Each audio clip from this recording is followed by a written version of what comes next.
Zugarramurdi a inicios del siglo XVII era una pequeña aldea que hacía frontera con el pueblo de Sara, en la parte francesa.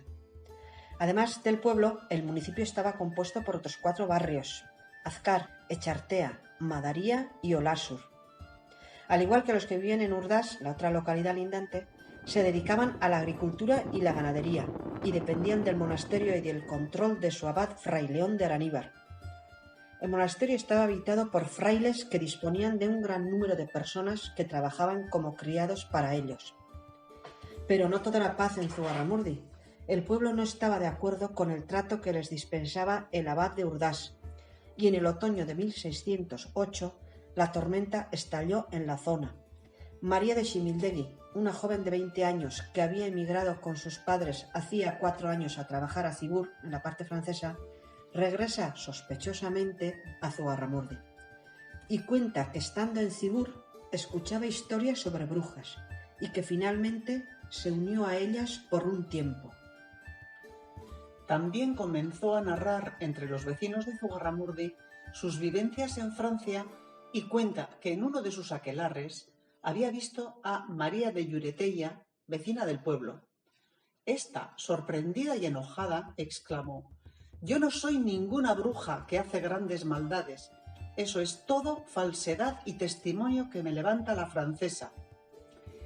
Pero María de Ximildegui, aunque era joven, era muy astuta y finalmente logró dividir al pueblo entre los que creían a Ximildegui y los que creían a Lluretella, llegando la tensión a tal extremo que el párroco se vio obligado a poner en marcha el procedimiento habitual en los casos de rencillas entre vecinos: una reunión vecinal en la iglesia para intentar apaciguar los ánimos.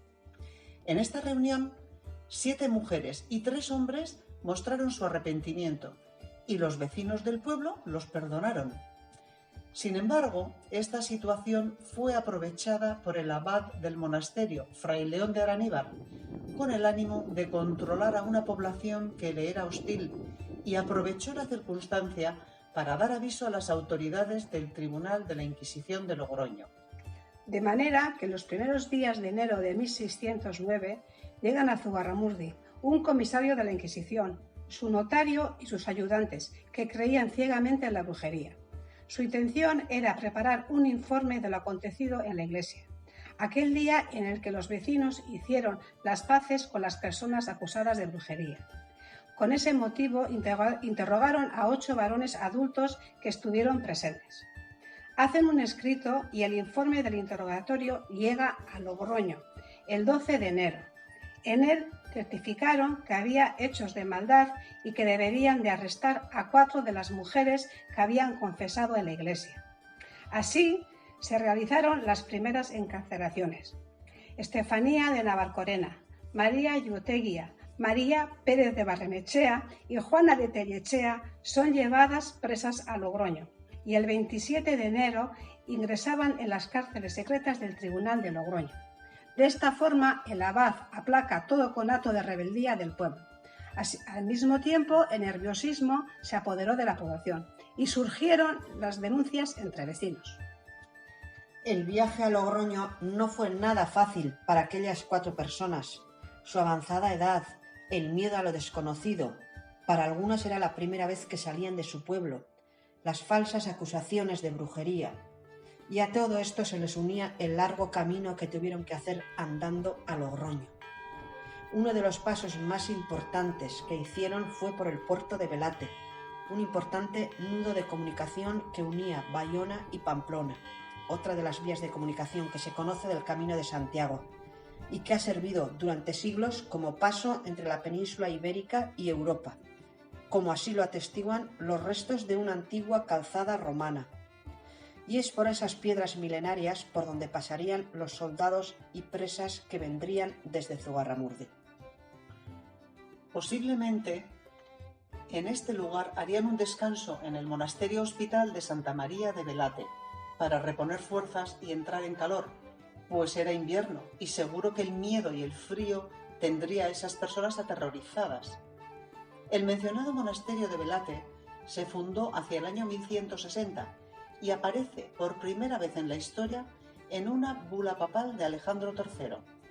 Se construyó por el obispado de Pamplona como refugio de peregrinos que hacían el camino de Santiago para resguardarse de los bandidos o del mal tiempo en su peregrinaje. Es en este lugar donde seguramente ya se darían cuenta de que todo lo tenían perdido y de que no volverían a ver sus casas. Dejan atrás el valle del Baztán para adentrarse en el de Ultzama.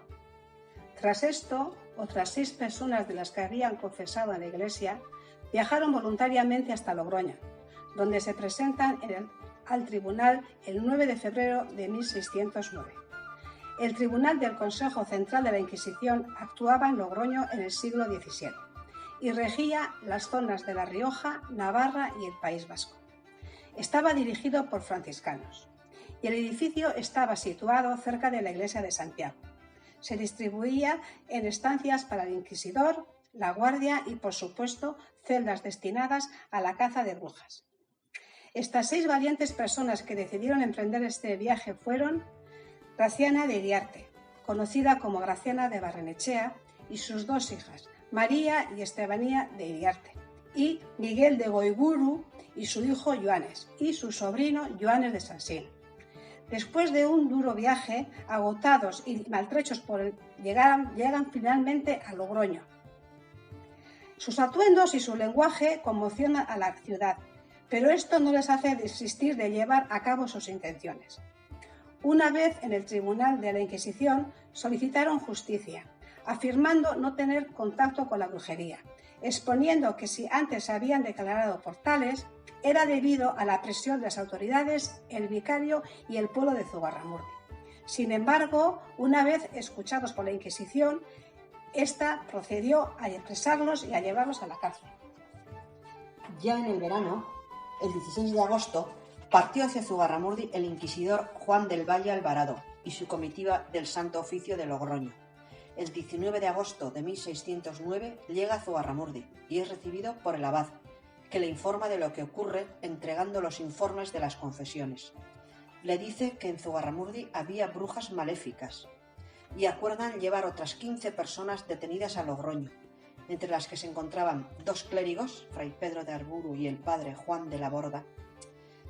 Por toda la comarca se extendió la psicosis de los conjuros y en las 5 villas se desató una auténtica caza de brujas, llegando a intervenir directamente el obispo de Pamplona, Antonio Venegas de Figueroa.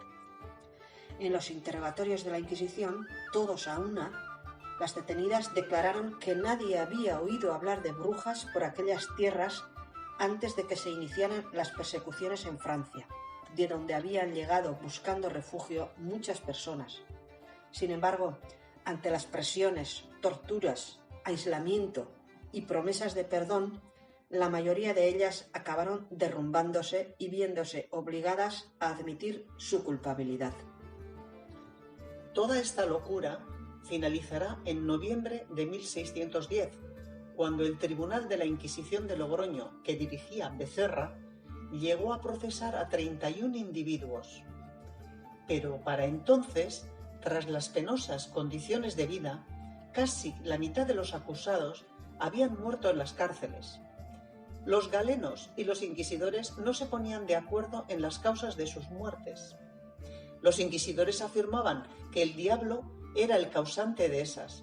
Él llegaba a las prisioneras por las noches y fornicaba con ellas, causándoles la muerte para que no pudieran participar y dar testimonio en el proceso. En los días 6, 7 y 8 de noviembre de 1610, en Logroño, se celebró el auto de fe y fueron encausadas 53 personas, la mayoría mujeres, acusadas de brujería y pactos con el diabólico. El 7 de noviembre de 1610 se celebró el auto de fe. Los inquisidores Dr. Alonso Becerra Holguín, licenciado Juan del Valle Alvarado y licenciado Alonso Salazar y Frías pronunciaron sus sentencias. En ellas, 21 arrestados fueron acusados de delitos menores. Otros 20 fueron acusados de brujería pero condenados a diferentes penas y 11 fueron condenados a morir en la hoguera, 6 en persona y 5 en efigie, junto a sus restos mortales. siendo quemados el domingo 8 de noviembre de 1610, en el lugar extramuros llamado de los Quemados, a la orilla del río Ebro. Se trata de una injusticia clamorosa que hoy día se intenta reparar.